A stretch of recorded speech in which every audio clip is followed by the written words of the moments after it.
চলে এলো Redmi pad 2। চলুন আনবক্স করা যাক আর দেখি ভেতরে কি কি আছে। তো অলরেডি কিন্তু আমাদের প্রতিবারই ফোন লঞ্চ হতে থাকে, বাট এবার একটি স্পেশাল কিছু।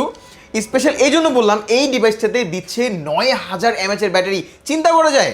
আচ্ছা, প্যাডটা পাশে রাখলাম, তো দেখবো বক্সে আর কি কি আছে।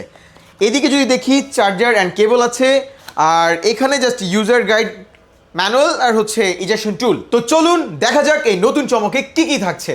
ওয়াও, তো দারুণ একটা প্যাড দেখতে পাচ্ছি আমরা। শুধু এটা প্যাডই নয়, এটা হচ্ছে একটা ট্যাবলেট বলা যায়। ভাবা যায় এই প্যাডে আছে 9000 mAh এর বিগ ব্যাটারি। শুধু তাই নয়, এটাতে আছে মিডিয়াটেক Z100 এর মতো পাওয়ারফুল প্রসেসর। সেটা দিয়ে আপনি চাইলে আপনার মাল্টিটাস্কিং করতে পারবেন আরও দারুণভাবে। আর এটাতে আছে ডলবাই অ্যাটমস সাউন্ড সিস্টেম। আমরা কিন্তু অলরেডি দেখতে পাচ্ছি এখানে চারটাই স্পিকার দেওয়া হয়েছে, তো সাউন্ডটা খুব ইমপ্রেসিভ হবে। সবচেয়ে বেশি ইম্পর্টেন্ট ব্যাপারটাই হচ্ছে এটার ব্যাটারি। সেক্ষেত্রে রেডমি এদিক থেকে সবচেয়ে এগিয়ে, কারণ আমরা দিচ্ছি 9000 mAh এর বিগেস্ট লং লাইফ ব্যাটারি। ডিসপ্লের দিক থেকে 11 ইঞ্চি ডিসপ্লে, রেজুলেশন 2.5K।